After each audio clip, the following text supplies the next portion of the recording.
Good morning students.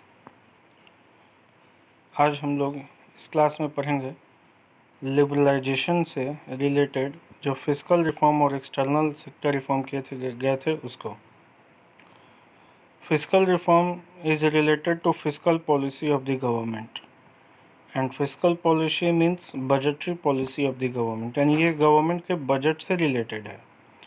और government के budget में हम लोग दो ही चीज़ दिखाते हैं, एक गवर्नमेंट का रेवेन्यू और दूसरा गवर्नमेंट का एक्सपेंडिचर। यानी फिस्कल सेक्टर रिफॉर्म जो किए गए थे, फिस्कल रिफॉर्म जो किया गया था वो मुख्य रूप से सरकार के रेवेन्यू और एक्सपेंडिचर से रिलेटेड था। गवर्नमेंट के रेवेन्यू का जो मेन सोर्स होता है वो है टैक्स, और उसमें भी इनडायरेक्ट टैक्स गवर्नमेंट के लिए जो है बहुत महत्वपूर्ण है, क्योंकि इनडायरेक्ट टैक्स हर किसी को देना पड़ता है।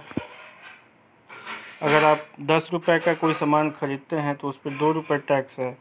अब आप चाहे 10,000 कमाने वाले हों या 5,000 कमाने वाले हों या 1,00,000 कमाने वाले हों, उस पर 2 रुपये टैक्स हर किसी को देना है।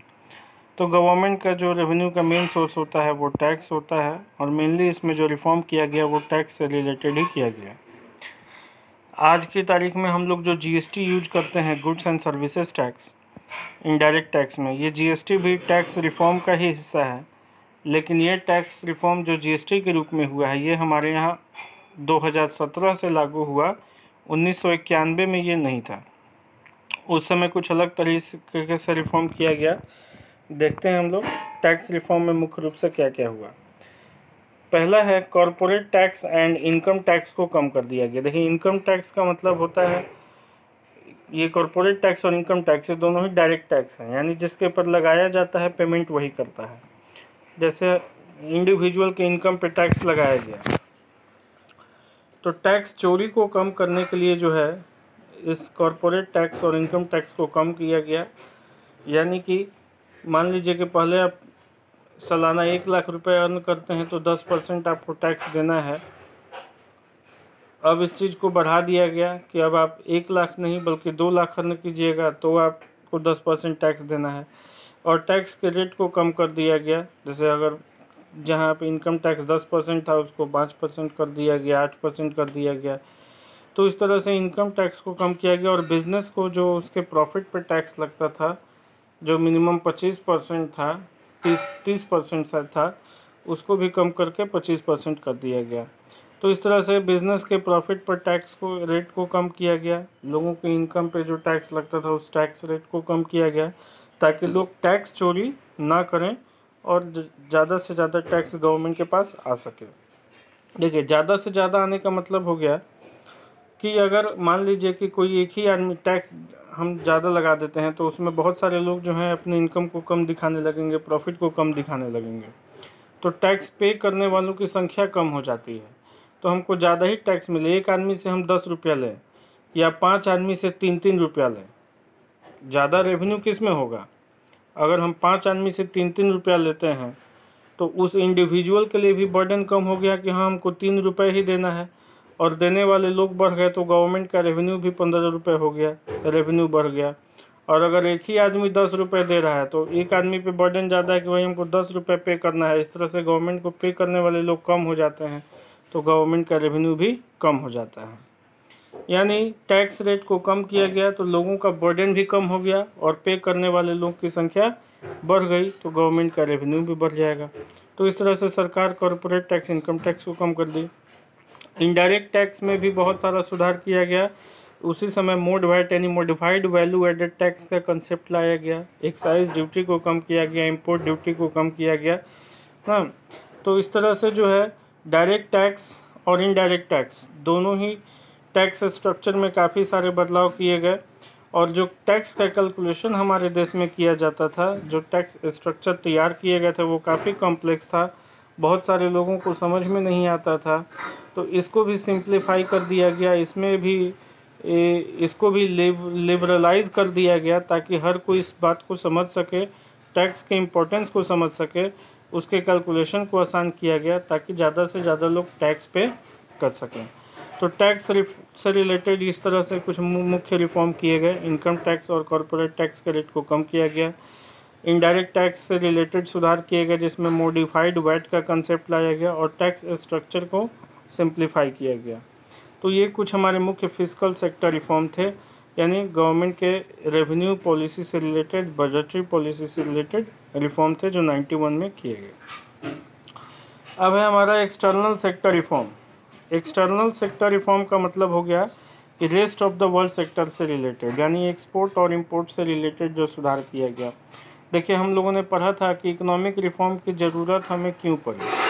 उसमें एक हम लोग रीज़न पढ़े थे कि बैलेंस ऑफ पेमेंट हमारा काफ़ी डेफिसिट में था, यानी सरकार का जो इंपोर्ट है वो एक्सपोर्ट से कहीं ज़्यादा था और फॉरेन करेंसी का रिजर्व हमारे देश से लगभग नहीं के बराबर था। 14 दिनों का ही इंपोर्ट का पेमेंट करने के बराबर हमारे पास फॉरेन एक्सचेंज रिजर्व बचा हुआ था। तो हम तो फॉरेन करेंसी अपने यहाँ प्रिंट कर नहीं सकते हैं, छाप नहीं सकते हैं कि हम जो है डॉलर को अपने यहाँ छाप दें, पाउंड को अपने यहाँ छाप दें, दिनार को अपने यहाँ छाप दें। तो हम लोग तो अपने यहाँ प्रिंट जो है वो सिर्फ रुपया ही कर सकते हैं, लेकिन जब हम अमेरिका से सामान खरीदेंगे तो हमको उसको पेमेंट तो डॉलर में करना पड़ेगा। अगर हम इंग्लैंड से सामान खरीदते हैं तो उसको हमको पेमेंट डॉलर में करना पड़ेगा। गल्फ़ कंट्रियों से हम ज़्यादा से ज़्यादा जो है पेट्रोलियम खरीदते हैं तो उसके लिए हमको उनके करेंसी में, दिनार में, रियाल में, इन सब में हमको पेमेंट करना पड़ेगा। तो इसके लिए ज़रूरी था कि ये रिज़र्व हमारे पास बढ़े। और ये आएगा कैसे? तो जब दूसरे देश के लोग हमारे देश में आएंगे, चाहे वो घूमने फिरने के पर्पज़ से आएँ या फिर जो है हमारे यहाँ का सामान खरीद के उसके बदले पेमेंट करें, तभी जाकर के दूसरे देश से करेंसी हमारे देश में आएगा। यानी अगर हम अपने देश के एक्सपोर्ट को बढ़ाते हैं, हमारे देश का सामान दूसरे देशों में बिकने लगेगा, तो वहाँ से लोग जो है यहाँ पे पेमेंट करना शुरू करेंगे, तो फॉरेन करेंसी का सप्लाई हमारे देश में बढ़ेगा। लेकिन एक्सपोर्ट कब बढ़ेगा? देखिए, हम लोग सिंपल सा कंसेप्ट जानते हैं कि प्राइस और डिमांड में इन्वर्स रिलेशन होता है। अगर हम चाइनीज़ प्रोडक्ट क्यों खरीदते हैं? हम अपने देश का सामान ना खरीद के हम चाइनीज़ सामान ज़्यादा इसलिए खरीदते हैं क्योंकि चाइना का प्रोडक्ट जो है वो हमें सस्ता मिल जाता है।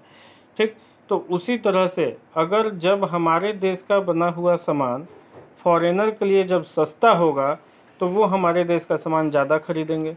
और इसी सामान को सस्ता करने के लिए जो है भारत सरकार डीवैल्यूएशन का कंसेप्ट अपनाई। यानी भारत ने क्या किया कि दूसरे देशों के करेंसी के मुकाबले भारतीय करेंसी यानी रुपया का वैल्यू कमज़ोर कर दिया। यानी जहां $1 में 20 रुपये हुआ करते थे, वहीं $1 में अब 40 रुपये कर दिया गया। ठीक, तो इस तरह से करेंसी का वैल्यू जो है डिप्रिसिएट कर दिया गया, डिवैल्यूएट कर दिया गया। इसका मतलब कि एक अमेरिकन डॉलर दे करके जो अमेरिकी भारत में 20 रुपये का सामान खरीदता था, अब वो $1 दे करके 40 रुपये का सामान खरीद सकता है। ठीक है, तो इस तरह से $1 में वो 40 रुपये का सामान खरीद सकता है। यानी अमेरिका के लिए भारत का सामान सस्ता हो गया, तो वो अब पहले से भारत से ज़्यादा खरीदेगा, सेम अमाउंट दे करके और ज़्यादा सामान खरीदेगा। तो इस तरह से जब भारत का सामान सस्ता हो गया तो वो भारत को जो है भारत का एक्सपोर्ट बढ़ने लगा और एक्सपोर्ट बढ़ने से फॉरेन करेंसी जो है हमारे देश में बढ़ने लगा। तो इस तरह से फॉरेक्स के सप्लाई यानी फॉरेन एक्सचेंज के सप्लाई को यानी फॉरेन करेंसी के सप्लाई को बढ़ाने के लिए हमारे गुड्स को सस्ता किया गया और सस्ता करने के लिए जो है डिवैल्यूएशन का सहारा लिया गया। इसके साथ साथ एक्सपोर्ट बढ़ेगा तो फॉरेन करेंसी का सप्लाई बढ़ेगा, तो जो बैलेंस ऑफ पेमेंट हमारा डेफिसिट में था वो डेफिसिट भी हमारा कम हो जाएगा। यानी हमारे यहाँ इंपोर्ट ज़्यादा था, एक्सपोर्ट कम था, तो हम कर्ज भी लेते थे। मान लीजिए हमको 200 करोड़ का पेमेंट करना है दूसरे देश को और दूसरे देश से आ रहा है 120 करोड़, तो 80 करोड़ जो हमको एक्स्ट्रा पेमेंट करना है उसके लिए हम फॉरेन करेंसी का लोन भी लिए थे। वो लोन वगैरह को भी कम करने के लिए जब एक्सपोर्ट बढ़ेगा, फॉरेन करेंसी का सप्लाई बढ़ने लगेगा, तो ये डेफिसिट भी कम हो जाएगा, हमारे देश का एक्सपोर्ट बढ़ने लगेगा, है ना, फॉरेन करेंसी का सप्लाई बढ़ने लगेगा। तो डिवैल्यूएशन का सहारा लिया गया ताकि हम बैलेंस ऑफ पेमेंट के डेफिसिट को कम कर सकें।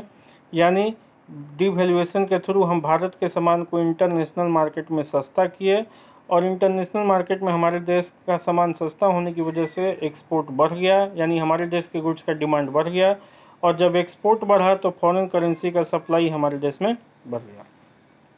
इसके साथ साथ उस समय तक भारत जो है हमारे यहाँ फिक्स्ड एक्सचेंज रेट सिस्टम पे ज़्यादातर काम होता था। भारत ने अपने देश के करेंसी को फ्लेक्सिबल एक्सचेंज रेट सिस्टम में लगा दिया। फ्लेक्सिबल एक्सचेंज रेट सिस्टम कहने का मतलब कि हमारे देश में दूसरे देश के करेंसी का जो प्राइस होता था वो गवर्नमेंट फिक्स करती थी।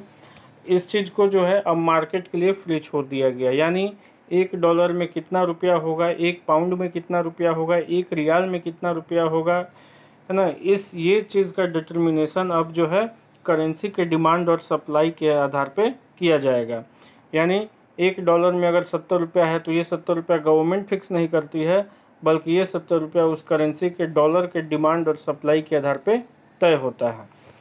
तो इस तरह से 91 के रिफॉर्म के बाद से भारत ने फ्लेक्सिबल एक्सचेंज रेट सिस्टम में भी अपने करेंसी को लगा दिया। यानी अब इंडियन रुपी का वैल्यू दूसरे देश के करेंसी के मुकाबले मार्केट फोर्सेस यानी करेंसी के डिमांड और सप्लाई के आधार पे तय होगा।